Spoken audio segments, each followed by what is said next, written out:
ஏகனை போற்றி இணையாளும் ஈசனை போற்றி பிரணவத்தின் பொருள் தந்து தகப்பன் சுவாமி என்று பெயர் கொண்ட என் குருநாதா போற்றி ஸ்கந்தாசிரம். என்ன இருக்கிறே எல்லோரும் சுகமாகவும் சந்தோஷமாகவும் இருக்கிறீர்களா? கண்டிப்பாக இருப்பீங்க, இருக்கணும். எல்லோருமே மனசுக்கு நிம்மதியாக வாழ கற்றுக்கலாம். அதுவே வாழ்க்கையின் மிக அருமருந்து. நம்ம சுக்ரா ஆஸ்ட்ரோவே சேனல் உங்களை அன்போடு வரவேற்கிறது. இன்றைய தலைப்பு நம்ம என்ன பார்க்கலாம் அப்படின்னா, மீண்டும் அந்த கல்யாணம் பற்றிய ஒரு விஷயந்தான். 7ஆம் இடம், 2ஆம் இடம், 11ஆம் இடம், 12ஆம் இடம், இது மாதிரியான விஷயங்கள் ஒன்றா வரக்கூடியது இந்த சனி சந்திரன் இணைவு அப்படின்னு சொல்லக்கூடிய ஒரு காம்பினேஷன் தான் நம்ம பார்க்குறோம். பொதுவாக இந்த சனியும் சந்திரனும் அப்படின்னு சொல்லக்கூடியது காலபுருஷ தத்துவத்தின் 10-11 கூடையும் கர்மம் அப்படின்னு சொல்லக்கூடிய ஸ்தானத்தை ஒரு ஸ்தானமாகவும், லாபம் அப்படின்னு சொல்லக்கூடிய ஸ்தானத்தை ஒரு ஸ்தானமாகவும், 2 ஸ்தானத்தை வைத்திருக்கக்கூடிய சனி. அப்போது இந்த லாப கர்மம் அப்படின்னு சொல்லக்கூடிய விஷயத்தை வச்சுருங்க. அப்போ நம்ம சம்பாதிக்கக்கூடிய அமைப்பில் வரக்கூடிய லாபம் கர்மத்தினால் வரக்கூடியது அப்படின்னு எடுத்துக்கலாம். கர்மா அப்படின்னு சொல்லக்கூடிய நீங்கள் செஞ்ச வேலைக்கு மேலே அதிகமாக லாபத்தை ஈட்டுறீங்க அப்படின்னா அது கர்மாவை சேர்த்ததுன்னு எடுத்துக்கலாம், ரெண்டுமே எடுத்துக்கலாம். அப்போது நம்மளுடைய அறிவுத்தன்மை என்ன அல்லது பொருளீட்டக்கூடிய தன்மை என்ன, அந்தளவுக்கு நம்ம தன்மையை சம்பாதிக்கலாம் நிறையா. அதையே பல கர்ம காரியங்களுக்கு, தர்ம காரியங்களுக்கு கொடுத்துட்டு வந்தோம் அப்படின்னா ஓரளவுக்கு அந்த கர்மம் லாபாதிபதி அப்படின்னு சொல்லக்கூடிய தாக்கம் அதிகமாக இருக்கார். சரி, இவர் சனி இப்படி இருக்கார். இந்த பக்கம் இவரை எடுப்போம். 4ஆம் வீட்டு அதிபதி இவர். மண், மனை, பூமி, வண்டி, வாகனம், தாய், இதெல்லாம் சொல்லக்கூடியவர் தான் இவர். அப்போ பொதுவாக இந்த சந்திரன் அப்படின்னு சொல்லக்கூடிய கிரகம் 4ஆம் இடத்திற்கு, காலபுருஷ தத்துவத்தின் 4ஆம் இடத்திற்கு சொந்த கிரகம். இப்போ இவங்க 2 பேரும் பார்த்தோம் அப்படின்னா இந்த பாட்டில் நிலத்தத்துவம் வரும், அசையாத ஒரு தன்மைக்கும் ஒரு தத்துவத்தில் வருவார் சனி. அடுத்து வாயு தத்துவம் அப்படின்னு சொல்லக்கூடிய அமைப்புக்கும் அவர் வருவார். அவருடைய ராசி 2 ராசிகளில் ஒரு ராசி நில தத்துவமாக வரும், இன்னொரு ராசி வாயு தத்துவமாக வரும். அந்த சனி அப்படின்னு சொல்லக்கூடியவர் அந்த வாயுவை தான் முழுமையாக வாதம், பித்தம், கபம் அப்படின்னு சொல்லக்கூடிய அந்த 10 வகையான தசவாயுக்களை அடக்கி ஆளக்கூடியவன். வாதம், பித்தம், கபம் அப்படின்னு சொல்லக்கூடிய அந்த 3 சிலேத்துமங்களை அடக்கி ஆளக்கூடியவன் தான் சனி. இப்போ ஏற்பட்ட ஒருத்தர் இங்கே வர்றார். யாரு கூட சேர்றதுக்கு? சனியோட சந்திரன் அப்படின்னு சொல்லக்கூடிய கிரகத்தோடு சேர வர்றார். இவர் முழுமையாக சனி அப்படின்னு சொல்லக்கூடிய முழுமையாக கெடுகிரகம் அப்படின்னு சொல்லலாம். சந்திரன் முழுமையாக கெடுகிரகம்னு சொல்ல முடியாது. முழுமையாக வளர்பிறை சந்திரன் அப்படின்னா குருவை விட சுபகிரகம் அப்படின்னு சொல்கிறோம். தேய்பிறை சந்திரன் சனியை விட மிக மோசமான கெடுகிரகம் அப்படின்னு சொல்கிறோம். அப்போ இரட்டைத்தன்மை உள்ள இந்த சந்திரனோடு சனி அப்படின்னு சொல்லக்கூடிய 2 கிரகங்கள் சங்கமிக்கக்கூடிய ஒரு அமைப்பு அப்படின்னு சொல்லக்கூடியது புனர்பூ தோஷம் அப்படின்னு சொல்கிறாங்க. ஆக்சுவலாக இது அந்த தோஷத்தை தருமா அப்படிங்கிற ஒரு விஷயம் தருது சார். நிறைய ஜாதகங்களுக்கு இந்த புனர்பூ தோஷம் நானே பார்த்துருக்கேன் சார், நானே இதுக்கு விளக்கம் கொடுத்துருக்கேன் சார். இந்த மாதிரி புனர்பூ தோஷம் உள்ளவங்களுக்கு 1 2 தார யோகம் அல்லது 2 புருஷ யோகம் அப்படின்னு சொல்லுவாங்க. அல்லது வயதிற்கு முன்னாலே ஒரு காலதாமதமான திருமணம் அப்படின்றதுக்கு முன்னாடியே கல்யாணம் பண்ணி வச்சோம்னா கல்யாண நேரத்தில் நாளைக்கு சுபமுகூர்த்தம் அப்படின்னு சொல்லக்கூடியதில் மாங்கல்ய தாரணம் பண்ண போகிறாங்க அப்படின்னா இன்றைக்கு நைட்டு பொண்ணு எஸ்கேப் ஆகிறது அல்லது மாப்பிள்ளை எஸ்கேப் ஆகிறது. அதாவது யாருக்கு இந்த சனிச்சந்திரனுடைய இணைவு இருக்கோ அவங்களுடைய கல்யாணத்தில் முதல் நாள் நாளைக்கு மாங்கல்ய தாரணம் பண்ணுறாங்க அப்படின்னா முதல் நாள் இவங்க யாரோ ஒருத்தர் எஸ்கேப் ஆகி அவங்க பழகின காதலன் அல்லது காதலியோடு சேரக்கூடிய ஒரு அமைப்பு அப்படின்றதெல்லாம் பத்திரிக்கையெல்லாம் அடிச்சிருவாங்க, மண்டபமெல்லாம் பார்த்துருவாங்க. மண்டபம் பார்க்க வரைக்கும் சொல்ல மாட்டாங்க, பத்திரிக்கையெல்லாம் அடிச்சிருவாங்க, அது வரைக்கும் சொல்ல மாட்டாங்க. எல்லாத்துக்கும் ஊருக்குள்ளே விநியோகம் பண்ணிடுவாங்க, அது வரைக்கும் சொல்ல மாட்டாங்க, அமைதியாகவே இருப்பாங்க. ஏன்னா மனசு அப்படின்னு சொல்லக்கூடிய சந்திரனும் மாயை அப்படின்னு சொல்லக்கூடிய சனியும் ஒன்று சேரக்கூடிய அமைப்பு. அப்போ அதில் இந்த அமைப்பில் இருக்கக்கூடிய கிரகங்கள் 2 பேருமே சேரும் பொழுது என்னன்னா அந்த இறுக்கத்தை வச்சுக்குவாங்க, வெளியே சொல்ல மாட்டாங்க. அப்போது இந்த அமைப்பில் இந்த கல்யாணத்துக்கு எல்லாம் பத்திரிக்கையெல்லாம் கொடுத்து எல்லாரும் வரக்கூடிய நேரம், அல்லது பத்திரிக்கை முக்கால்வாசி விநியோகம் பண்ணியிருப்பாங்க. அப்போ வந்து இந்த பொண்ணு மாப்பிள்ளையும் பிரிஞ்சு ஓடுறது, அல்லது மண்டபத்துக்கே வந்துடுவாங்க. எல்லாம் முகூர்த்த காலெல்லாம் நட்டு 3ஆம் நாள் கல்யாணம் பண்ணுறதுக்கு வரும்பொழுது அந்த கல்யாண மண்டபத்தில் பேசி வைக்கப்பட்டது போல் 2 பேருமே யாரோ ஒருத்தர் வந்து எஸ்கேப் ஆகிடுறது அப்படின்றதெல்லாம் இந்த புணர்வு தோஷம் செய்யும். உண்மைதான், செய்யும். ஆனால் அது எப்படி இருந்தால் செய்யும் அப்படிங்கிறத நம்ம பார்க்கணும் இல்லையா? இப்போ தான் வந்து ஒரு ஜாதகம் பார்த்து முடித்தேன். அந்த ஜாதகத்தில் வந்து ஒரு புணர்வு தோஷ அமைப்பு அப்படின்றத ஒருத்தர் சொல்லியிருக்கார். அது யார் சொன்னதையும் நம்ம வந்து குறை சொல்ல வேண்டாம். அவருக்கான ஒரு அனுபவத்தை அவர் சொல்லியிருப்பார். கண்டிப்பாக வந்து அதில் மாற்றம் இருக்காது, மாற்று கருத்தும் இருக்காது. அப்போ புரிதல் அப்படின்னு சொல்லக்கூடியது எல்லா விஷயங்கள்லையும் இருக்குது. ஒரு சாஸ்திரம் படித்தாலும் அதில் புரிதல் இருக்கணும். புரிதலோடு படிங்கன்னு சொல்லியிருக்காங்க. வாத்தியார் எப்போவுமே சின்ன வயசுலேயே இருந்தும் சரி, பெரிய வயசாக இருந்தாலும் புரிஞ்சு படி அப்படின்னு சொல்லுவாங்க. அப்போ புரிஞ்சு போச்சா அப்படின்னு கேட்பாங்க. நான் எல்லாம் படிச்சுட்டேன் சார் அப்படின்னு. ஏப்பா உனக்கு புரியுதா? நம்ம பாடம் நடத்திட்டு இருக்க போர்டில் இருக்க வாத்தியார் இப்படி திரும்பி பார்த்து ஏன் உனக்கு புரிஞ்சுதா அப்படின்னா, புரிஞ்சுச்சு சார் அப்படின்னா, புரிஞ்சு போச்சா அப்படின்னு கேட்பார். புரிஞ்சு போயிடுச்சா அப்படின்னு சொல்லி கேட்பார். அப்போது நம்ம எந்த ஒரு கருத்தை உள்மனதில் ஆழமாக எடுத்துக்கும் பொழுது அதனுடைய அமைப்பு எப்படி இருக்கும் அப்படின்றத வந்து நம்ம தெளிவாக எடுத்துக்கிட்டோம் அப்படின்னா நம்ம கொடுக்கக்கூடிய ரிசல்ட் பெஸ்ட் ரிசல்ட்டாக இருக்கும். அதுக்காக தான் வந்து இந்த பதிவு. பல பேர்த்துக்கு இந்த மாதிரியான ஒரு விஷயம் நடந்திருக்கு. சனிச்சந்திரன் நினைவு 60 வயசுக்கு மேலே கூட அந்த சனியினுடைய தசையோ சந்திரனுடைய தசையோ வரும்போது பிரிவை தருகிறது. அதில் உண்மை, மாற்றமெல்லாம் இல்லை. ஆனால் நானே வந்து ஒரு 2-3 ஜாதகம் பார்த்துருக்கேன். என்ன பிரச்சனை அப்படின்னா 60 வயசுக்கு பின்னால் வந்து ஒரு அம்மா ஜாதகம் பார்க்குது, ஒருத்தர் ஜாதகம் பார்க்குறாரு. ஆக்சுவலாக வந்து அவருக்கு கொஞ்சம் சேட்டை பிடிச்சால்தான் தான். இதனால் வந்து அந்த உறவை பிரிக்கக்கூடிய ஒரு அமைப்பு. அதாவது கணவன் மனைவி உறவை இவருடைய சின்ன சின்ன சேட்டையால் அந்த அமைப்பு அப்படின்றது 60 வயசுக்கு பின்னால் தாம்பத்திய வாழ்க்கை அப்படின்றது குறைஞ்சபட்சம் ஒரு 35 வருஷம் 37 வருஷம் அனுபவிச்சிருப்பாங்க. அதாவது இல்லற வாழ்க்கையை வந்து ஒரு 37 வருஷம் அனுபவிச்சதுக்கு பின்னால் தம்பதியர்கள் வந்து பிரியறது அப்படின்றது இந்த புணர்வு தோஷத்தால் நடக்குது. சந்திரன் 7 இருந்தாலும் அந்த வேலையை செய்யுது. இதெல்லாம் வந்து அந்த 7ஆம் இடம் அப்படின்னு சொல்லக்கூடிய அமைப்பில் வரக்கூடிய மிகப்பெரிய ஒரு பலன்கள் தான். அப்போ இந்த சனிச்சந்திரன் இணைவு எப்படி இருந்தால் அந்த தோஷத்தை கொடுப்பார்கள் அப்படின்றத முதல்ல முக்கியமான ஒரு விஷயம். இதை நல்லா புரிஞ்சுக்கணும். நம்ம இப்போ 19 தப்புன்னு போட்டு இந்த சனிச்சந்திரன் இருக்குது, இது கல்யாணம் நடக்காது அப்படின்னா அப்போ சனிச்சந்திரன் நினைவு இருக்கு அத்தனை பேருக்கு கல்யாணமே இந்த மாதிரி 2 கல்யாணம் தான் பண்ணுறாங்களா? எந்த மண்டபத்தில் பார்த்துருக்கு சொல்லுங்கள். நம்ம எப்பாவது போகக்கூடிய 100 கல்யாணத்தில் ஒரு கல்யாணம் அந்த மாதிரி இது மாப்பிள்ளை இங்கே எஸ் ஆகிட்டாரு அல்லது பொண்ணு எங்கே எஸ் ஆயிடுச்சு அப்படின்னு சொல்லி கேள்விப்பட்டிருக்குமே ஒழிய மேக்ஸிமம் எல்லா கல்யாணம் நடந்தது. நான் போன வரைக்கும் எல்லா கல்யாணமே வந்து சாயந்தரம் இப்போல்லாம் வந்து கல்யாணம் வந்து காலையில் அப்படின்னா முத நாள் வந்து விருந்து போட்டு அடுத்த நாள் கல்யாணம் கிடையாது. முத நாள் விருந்துங்கிறத ரிசப்ஷன் அப்படின்ற வரவேற்பில் வச்சிடுறாங்க.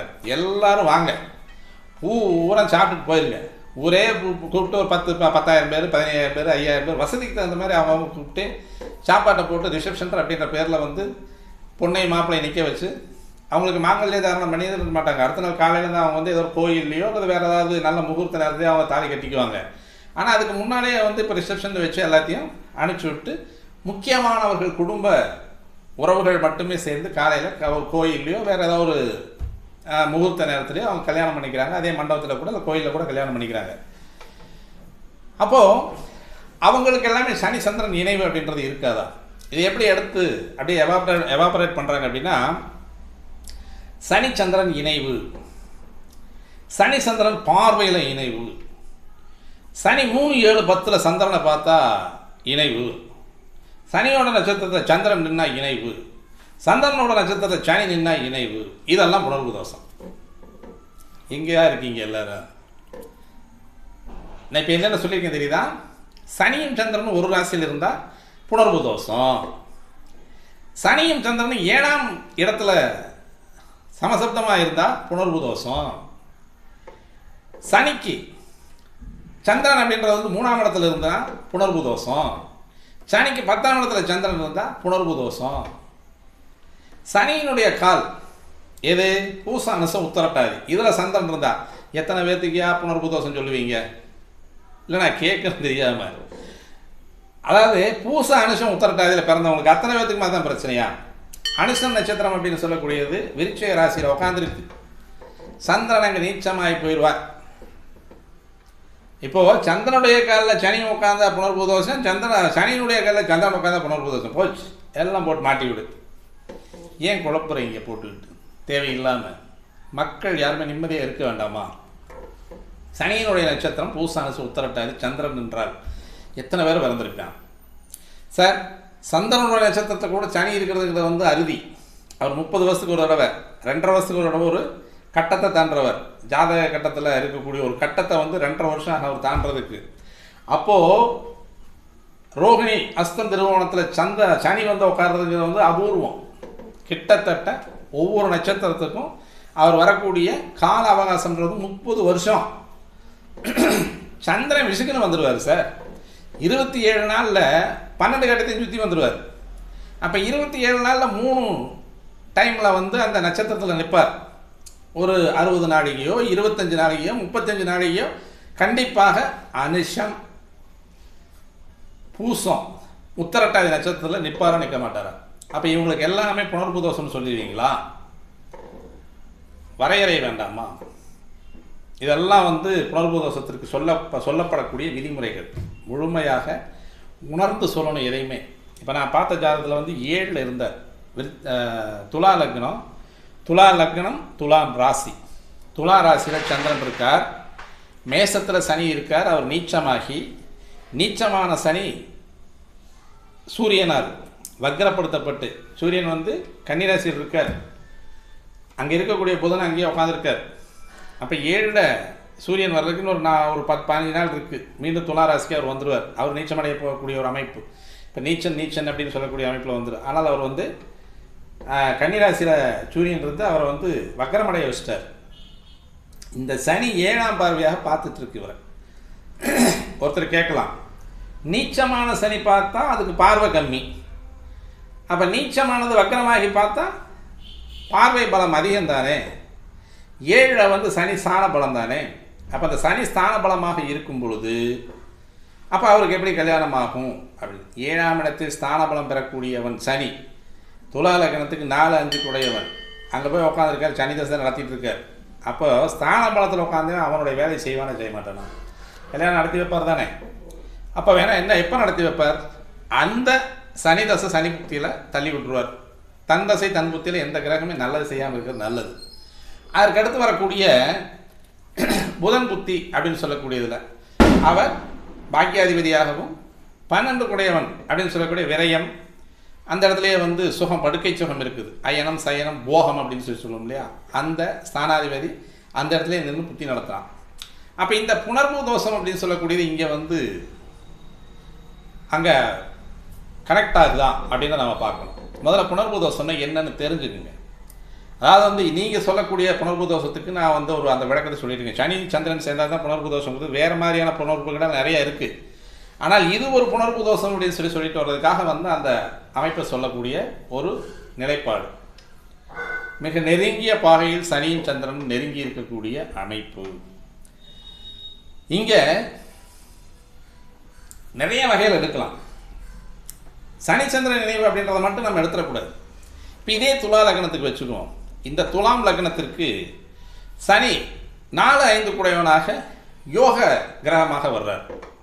பொதுவாக 4 குடையன் போயிட்டு 7ல் உட்கார்றது வந்து கொஞ்சம் காலதாமதமான திருமணத்தை உருவாக்கும் அப்படின்றது உண்மைதான். அது நிதர்சனமான உண்மை. சனியும் உட்காந்துருக்காரு, சனியாக உட்காந்துருக்காரு. ஆனால் பாவக ரீதியாக அவர் யார் அப்படிங்கிறத பார்க்கணும்.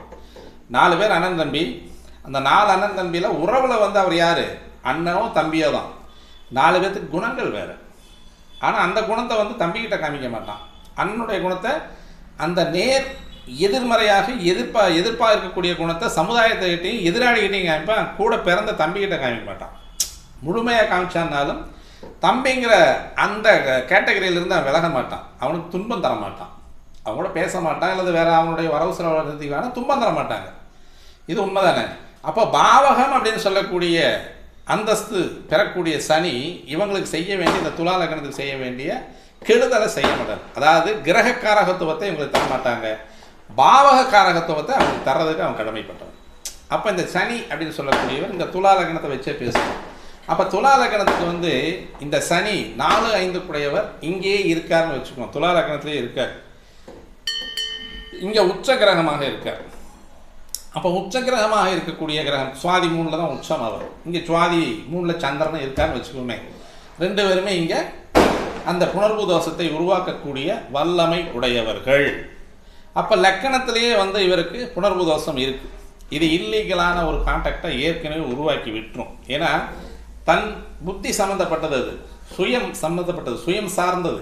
அப்போ இங்கே தான் வந்து சூரியனும் நீச்சமாகக்கூடிய இடம். அப்போது இங்கே 11ஆம் இடத்து அதிபதி அப்படின்னு சொல்லக்கூடியவர் லாபாதிபதி, பலவிதமான எண்ணங்களை பரவசப்படுத்தக்கூடிய எண்ணங்களை உடையவர் அப்படின்னு சொல்லக்கூடியவர். அதனால் இங்கே சூரியன் வந்து நீச்சமாகிறதுனால இந்த இடத்துல இந்த புணர்வு சேர்க்கை அப்படின்னு சொல்லக்கூடியது இருந்தால் மிக நெருங்கிய பாகையில் ஒரு 4 டிகிரிக்குள்ளே இருந்ததுன்னா அதுதான் சேர்க்கை. முதல்ல சேர்க்கைன்னா என்னன்னு தெரிஞ்சுக்கணும்.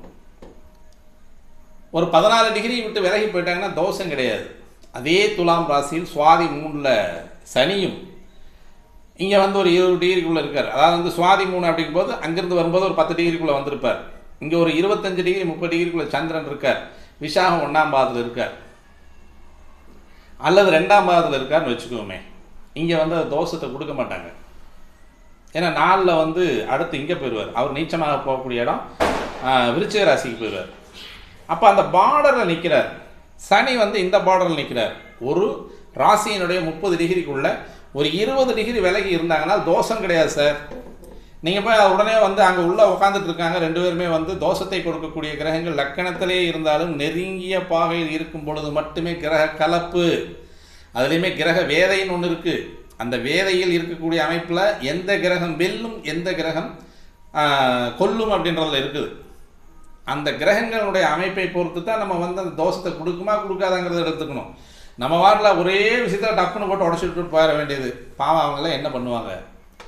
கல்யாண வயசில் ஒரு 27 வயசு 28 வயசு 29 வயசில் ஒரு பெண் குழந்தை வச்சுட்டு இருக்கிறவங்களுக்கு வந்து சனி சந்திரன் நினைவு இருக்குது அப்படின்னு நீங்கள் சொல்லி விட்டீங்க அப்படின்னா பார்வைக்கு எங்கேயா பலம் இருக்குது? இன்னுமே தெளிவாக சொல்கிறேன், ஆணும் பெண்ணும் இணை சேராமல் குழந்தை வராது. நாங்கள் 2 பேருமே பார்த்துக்கிட்டே இருக்கோம், பரஸ்பரம் பார்த்துட்டே இருக்குது.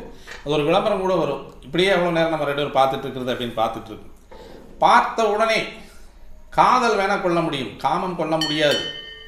அப்போ கிரக இணைவு அப்படின்னு சொல்லக்கூடியது ஒரே ராசியில் இருக்கக்கூடிய நெருங்கிய பாகையில் இருக்கக்கூடியது கிரக இணைவு.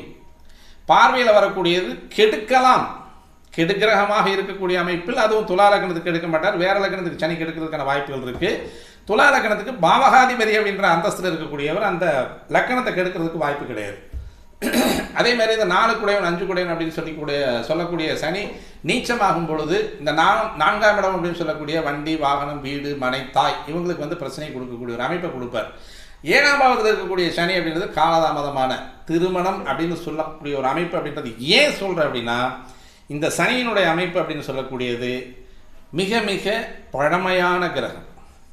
முதலில் சூரிய குடும்பத்தில் முதலில் தோன்றிய கிரகமாக சனி அப்படின்னு சொல்லக்கூடியது எட்டாத தூரத்தில் இருக்கக்கூடியவன், சூரிய வெளிச்சத்தை எட்டக்கூடிய நிலையில் இல்லாதவன் அப்படின்றதுனால மிக மெதுவாக சுற்றக்கூடிய கிரகம் அப்படின்றதுனால தான் அந்த காலதாமதம் அப்படின்றத சொல்கிறோம். ஆனால் சனியினுடைய மிக உன்னதமான மகத்துவமான குணம் என்ன தெரியுமா உங்களுக்கு?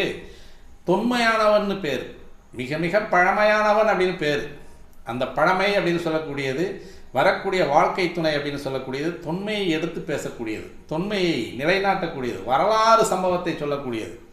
அப்போ ஆழ்ந்த அறிவு, நுணுக்கமான அறிவு, பண்படுத்தப்பட்ட அறிவு இதெல்லாமே அந்த சனிக்கு தான் பூராமே. நீங்கள் பாருங்கள், வாதம் பித்தம் சிலேத்துமம் அப்படின்னு சொல்லக்கூடிய 3 அந்த நிலைகளை கட்டுப்படுத்தக்கூடியவன். 10 தசம வாயுக்கள் அப்படின்னு சொல்லக்கூடிய 10ஐயும் கண்ட்ரோல் பண்ணுறவன் வாயு.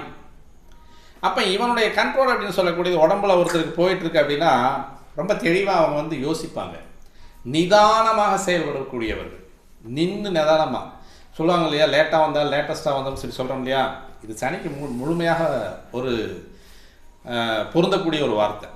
நான் எடுத்துக்கிட்டுமா அப்படின்னு சனி கேட்கலாம். இதையே நின்று நிதானமாக தெளிவாக தெளிந்த மனநிலையுடன் ஒரு முடிவை எடுக்கக்கூடியவன் சனி கொடுக்கும் பொழுது அது நிரந்தரமான ஒரு முடிவாக இருக்கும், நிரந்தரமான பலனாக இருக்கும்.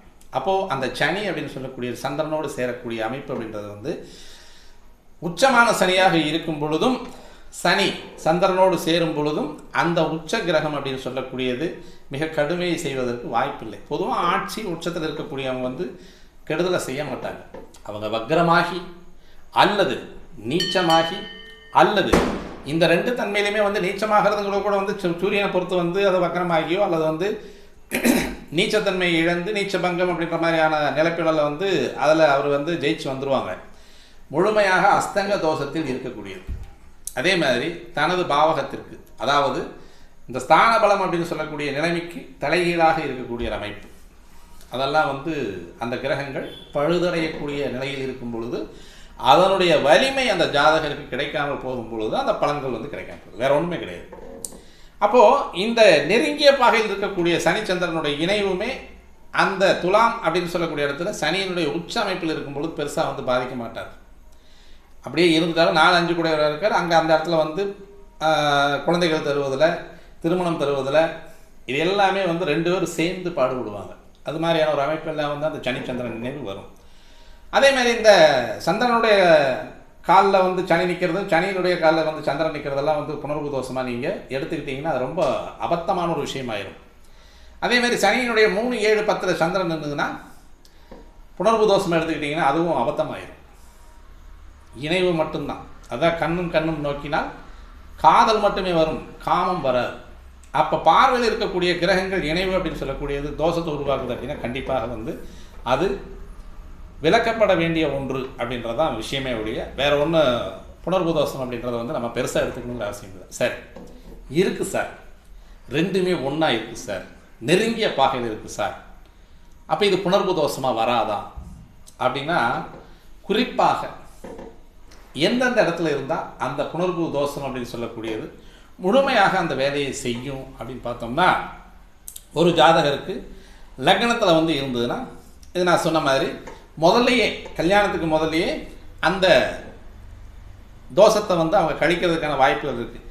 இதன் மூலமாக அவங்க பேர் கேட்டு கல்யாணத்தில் 2 பேரும் ஒன்று சேருவாங்க. இவன் கல்யாணத்துக்கு முன்னாடி இந்த பிள்ளைய பழகிட்டு இருந்தானப்போ எல்லா வேலையும் முடிச்சிட்டான், இப்போ இவங்க கல்யாணம் பண்ணிக்கிறாங்க அப்படின்ற மாதிரியான ஒரு விஷயத்தை செஞ்சு அந்த பேரை கெடுத்து கல்யாணத்தை பண்ணி வைப்பார்.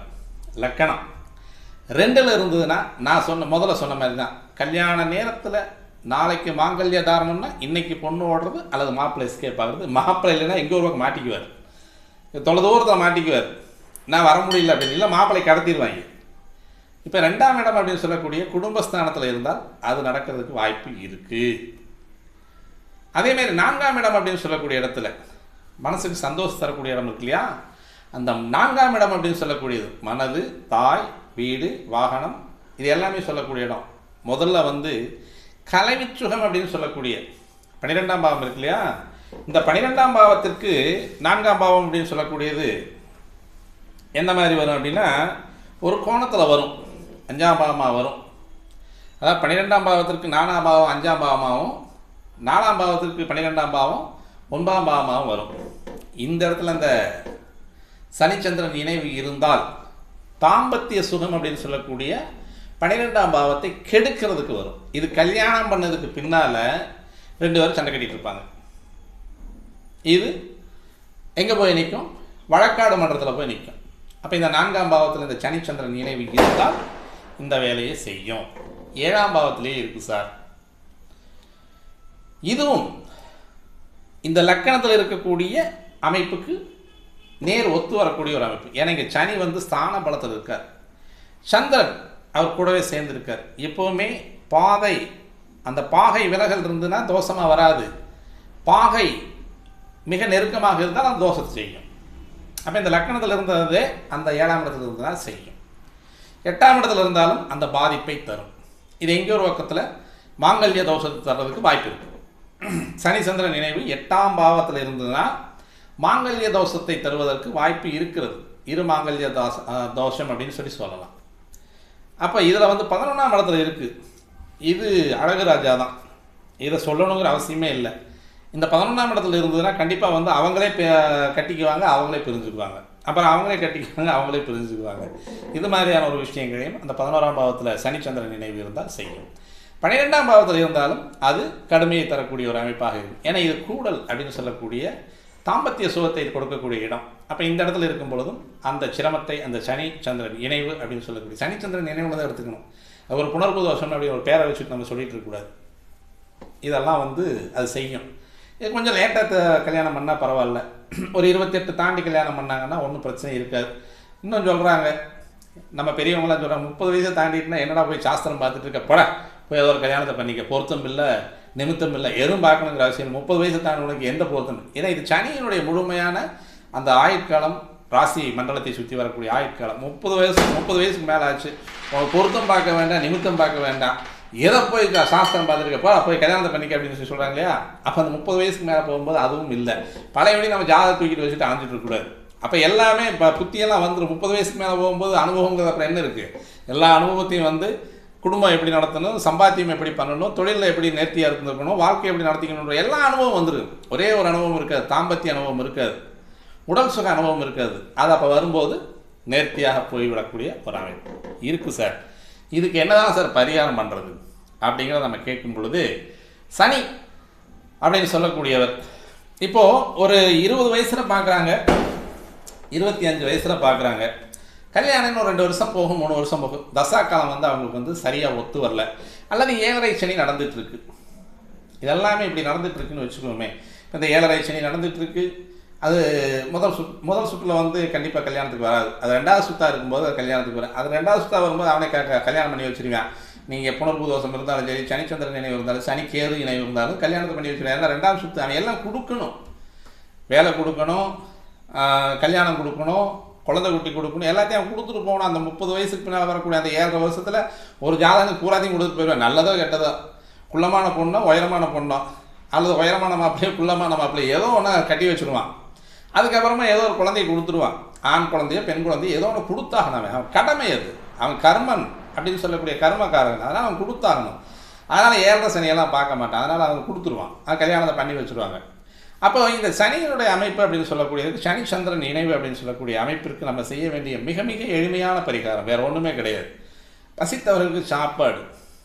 சனி அப்படின்னு சொல்லக்கூடிய முழுமையான சனியினுடைய உருவம் அப்படின்னு சொல்லி பார்த்தோம் அப்படின்னா, கடுமையான உழைப்பாடு, நேரம் தவறாதவன். அது ஒன்று ரொம்ப முக்கியம். இந்த சனிக்கு பிடிச்சதே என்னென்னா, சோம்பேறித்தனம் இல்லாமல் இருக்கிறவனை பிடிக்கும் அவனுக்கு. ஆனால் என்ன சொல்லுவோம், நெகட்டிவாகவே சொல்லி வச்சுருக்கோம் சனியை பற்றி. சோம்பேறித்தான், மந்தன், முடவன், கார்மேகன், இது மாதிரி நிறைய அவனை பற்றி பாசிட்டிவ் இல்லாமல் நெகட்டிவாகவே சொல்லி வச்சுருக்கோம். அப்போ உண்மையாக சொல்ல போகும்போது, முழுமையாக சொல்லும் பொழுது, முழுமையான ஒரு அர்ப்பணிப்பான வேலையாள் அப்படின்னா சனி. அவன் தான் நேர்த்தியான கட்டடங்களை சார். ஒருத்தன் வேக வேகமாக செஞ்சிட்ருப்பான் வேலை. ஒரு செவ்வாய் ஆதிபத்தியம் உள்ளவன், சூரியன் ஆதிபத்தியம் உள்ளவன் கட்டடத்தை வேலை வாங்குவான், அவன் வேலை செய்ய மாட்டான். செவ்வாய் ஆதிபத்தியம் உள்ளவன் நான் முடிச்சிடறேன் அப்படின்னு போவான், வேலையெல்லாம் கடகடன்னு செஞ்சுட்டு இருப்பான். நேர்த்தி இருக்காது. அந்த நேர்த்தி வரக்கூடியது சனிக்கிட்ட. அப்போ அந்த நேர்த்தியான வேலைப்பாடு, அதாவது வரிசை கிரமம் தவறாத ஒரு வேலை, கரெக்டாக ஆர்டராக இருக்கும் அந்த வேலை. சனியினுடைய மகத்துவம் ஆர்டராக இருக்கும். இது இப்படி தான் இருக்கணும், இது இப்படி தான் இருக்கணும், இந்த நேரத்துக்கு தான் நடக்கணும், இந்த நேரத்துக்கு தான் நடக்கணும். அந்த ஷெட்யூல் போடுறது அப்படின்றது சனி தான். அப்போ அந்த மாதிரியான ஷெட்யூல் போடுறவனுக்கு நேரம் தவறாமல் இருக்கக்கூடிய ஒரு ஒழுக்கமான பழக்கத்தை நம்ம பழகிக்கிட்டோம்னாலே, அந்தந்த நாள் வேலையை அந்தந்த நாள் முடித்தாலே சனியினுடைய தன்மை நம்மகிட்ட இருந்து மாறிடும். ஒரு விஷயம், நல்லா பசித்தவனுக்கு, நல்ல கடுமையாக உழைக்கிறவனுக்கு, நேரம் தவறாமல் உழைக்கக்கூடியவனுக்கு, முழுமையான அந்த உழைப்பாளிக்கு வரக்கூடிய முதல் பிணி அப்படின்றது பசிப்பிணி. பசி தான் வரும். தாகத்துக்கு தண்ணி குடிச்சிட்டே இருப்பான். அது சந்திரன் உள்ளே போயிட்டே இருக்கான். அந்த தண்ணி உள்ளே போன உடனே பசிக்க ஆரம்பிச்சிடும். நல்ல கடுமையான உடல் உழைப்பு கொடுக்குறவனுக்கு பசி அதிகமாக இருக்குது. அந்த பசிக்கு சாப்பாடு போட்ட சந்திரன், அதுதான் சந்திரன். தண்ணியும் சந்திரன், சாப்பாடும் சந்திரன். அப்போ உணவு அப்படின்னு சொல்லக்கூடிய சந்திரனை வழங்கும் பொழுது உங்களுக்கு இந்த புணர்வு தோஷம் அப்படின்றது முழுமையாக விலகிடும். நீங்கள் ஒரு 25 வயசில் ஒரு ஜாதகம் பார்த்து, இந்த பொண்ணுக்கோ அல்லது பையனுக்கோ இந்த சனிச்சந்திரன் நினைவு இருக்குது, இவங்களுக்கு திருமணம் நடக்கிறதுக்கு லேட்டாகும் அப்படின்னா, அந்த 2 வருஷம் அல்லது 3 வருஷம் லேட்டாக வரைக்கும் உங்களால் முடிஞ்ச அளவுக்கு ஒரு 2 பேர்த்துக்கு 3 பேர்த்துக்கு சாப்பாடு தானம் கொடுத்துக்கிட்டே வந்தீங்க அப்படின்னா, இந்த சனிச்சந்திரன் நினைவினால் வரக்கூடிய அந்த கெடு பலன்கள் படுமட்டமாக குறைஞ்சு போயிடும். அதாவது வந்து வெகுவாக குறைன்றது படு மட்டமாக குறைஞ்சி போயிடும், பூரா குறைஞ்சிரும். அப்போ அது வந்து கல்யாணத்துக்குன்னு ஃப்ரெஷ்ஷாக வரக்கூடிய ஒரு மணமகன், ஃப்ரெஷ்ஷாக வரக்கூடிய மணமகள் போல் வருவாங்க. அவங்க வாட்டில் ஒரே கல்யாணம், ஒரே வாழ்க்கை, ஒரே தாம்பத்தியம், அழகாக போயிட்டே இருப்பாங்க. அப்போது இந்த சனியினுடைய அமைப்பை குறைப்பதற்கு தானம் அப்படின்றது உணவு. அந்த உணவு சாப்பிட்டு வந்தாங்கன்னா, உணவை வந்து தானமாக கொடுக்கும் பொழுது நல்ல ஒரு ஏழ்மையானவர்கள், வயோதிகம் நிறைந்தவர்கள், இன்னுமே சொல்லப்போனால் நல்ல நேர்த்தியான கல்வி படைத்த உங்களுடைய ஆசான்களுக்கு வழங்குங்கள். அவர் தான் வந்து கரெக்டாக உங்களை ஆர்டர் நடத்தி வச்சுருப்பார். இந்த டைமுக்கு வரணும், இந்த டைமுக்கு வரலைன்னா ஆப்ஷன் போட்டுருவேன், இந்த டைமுக்கு நீங்கள் படிக்கலைன்னா உனக்கு இம்போசிஷன் கொடுத்துருவேன், இந்த டைமுக்கு நீ இப்போ இதை செஞ்சு முடிக்கலைன்னா நிறைய உனக்கு வந்து தேவையான அளவுக்கு கஷ்டத்தை கொடுப்பேன், இன்டர்னலில் குறைச்சிக்குவேன். இதுதானே அந்த அந்த ஒரு ஒரு கண்டிஷன் நிறைஞ்சவர்.